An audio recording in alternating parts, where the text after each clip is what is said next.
Hi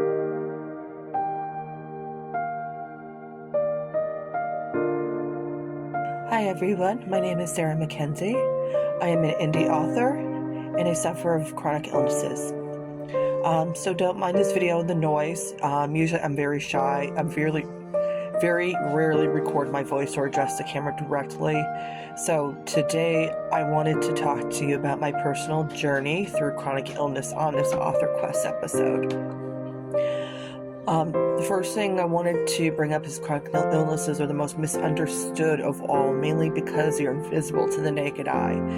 But I can tell you that they are real and they come in different forms. So I not only have major depressive disorder, complex PTSD and anxiety, but I'm also neurodivergent and I suffer from a connective tissue disorder, fibromyalgia, arthritis, and Raynaud's phenomenon. And that took almost a year to be diagnosed, although the mention of arthritis had been thrown around since I was pregnant with my son. I understand it's a shorter time than a lot of people, but I know that I fought hard to get where I am right now. And this was after 2 ER visits, several doctor's offices telling me there's nothing wrong with me, and having somebody totally miss any test results. And I had to push my own primary doctor to defend me. And when his office couldn't come up with a solution, I found one of my own.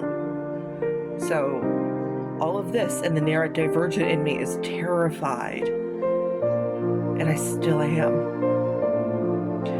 So during the 10 months I was fighting for myself, I was labeled as difficult and rude. I was pushy because I stood up for myself, and I begged. I begged for help over the phone. I was crying that nobody was listening to me. Please, I have new symptoms. I endured canceled appointments without anybody explaining how and why.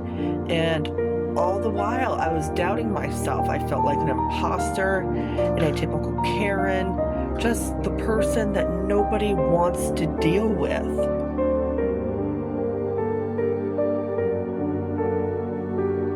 You know, many would say I have the perfect job because I'm a full-time author. I work from home. I can get up whenever I want. I can set a flexible work schedule. That isn't necessarily 100% true. So a lot of you know I'm married. My husband and I have a special needs child. And my other half works a physically intensive job in metal plating. So I'm the one who takes on the bulk of the housework and the parenting while trying to maintain some sort of relationship with everybody I know.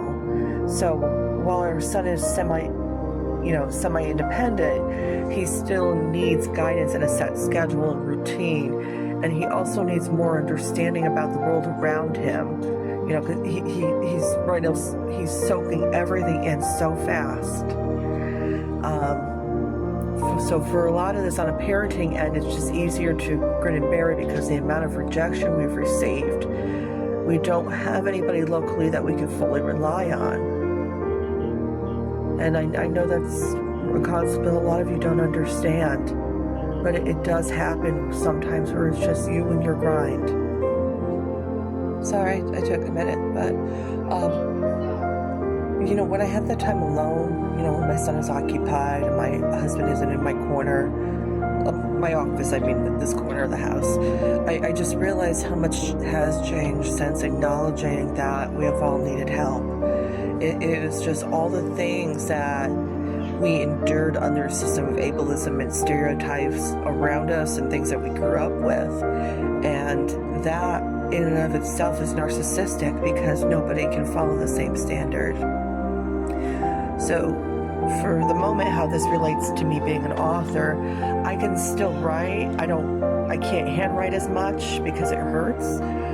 Sometimes I'll use diction on the computer when my arms hurt too much. And the last 2 events I left early because it was way too hot, lack of circulation with air, couldn't breathe. And to be honest, admitting that kind of defeat is embarrassing a little bit, especially since I need the coverage and the marketing. But, even out of all of that, there are lessons to be learned from that, because I used to be the one who was doing everything. So I had to learn that everything is about pacing, it's about focus, and everything is about your effort. So you're being present for your family, your friends, your job, your community, and nobody looks at the fact that each person's day depends on what their 100% feels like.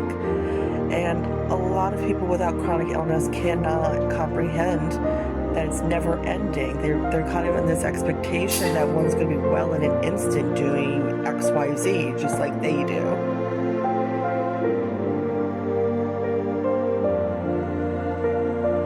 Okay, so at this point, almost a year since I was diagnosed, there's just so much I wish that people said to me when I began this journey. So I'm going to, other than yoga or meditation or telling you it's all in your head or saying how sorry I am and giving all these sad faces, I just want to say that it's not in your head, it's real. And it's okay to be tired and not feeling like the you from the before. I hope that every day treats you gently and empathetically, and I hope that the unkindness of others does not break your spirit. And if you are writing still just like I am, please, please, please, please, please don't give up, because only you can tell a story your way. Namaste, everybody. Have a wonderful day.